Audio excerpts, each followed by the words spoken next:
Këtu ku jemi tani, u blokua marshi ynë dhe me njëherë filloi gazi lotësjellës që bëri vështirë ta njohim njëri tjetrin, se lëre më të shohim pak më tej se kush ku është.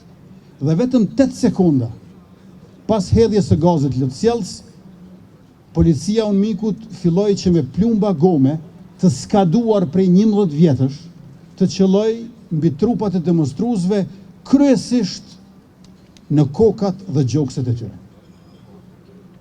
232 plumba, 11 vjetë skadence, 8 sekonda pas gazit lotësjellës, atëherë kur pak çka duke i mirë.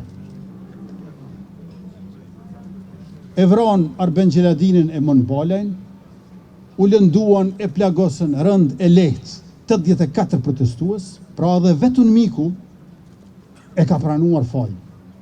Mirë po pavarësisht pse në përgjithësi e kanë pranuar fajin, konkretisht nuk është kërkuar e zbatuar përgjegjësia e drejtësia ndaj asnjërit prej tyre, sepse ata policë me çiftet e tyre ikën në emër të imunitetit ndërkombëtar.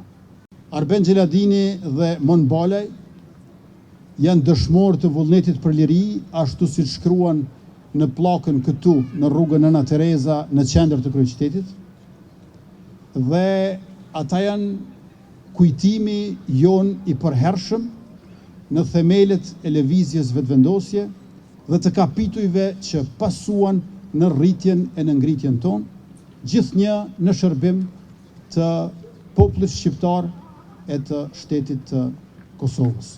E vranë Arbenin edhe Monin, mirë po lindi diçka e pandalshme, që është mishërim i vullnetit të popullit dhe përparimit të tij të vazhdueshëm. Prap do të shkoj. Do të shkoni prap? Prap do të shkoj në Hagë.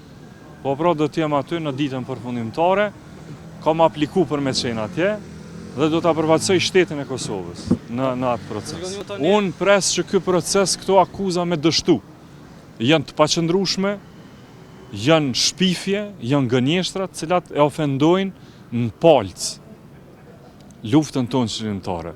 Dhe pikërisht pse do të dështojnë, unë mendoj që pjesëtarët e shtabit të përgjithshëm, zoti Thaçi, zoti Krasniqi, zoti Veseli, zoti Recep Selimi, do dalin të pafajshëm.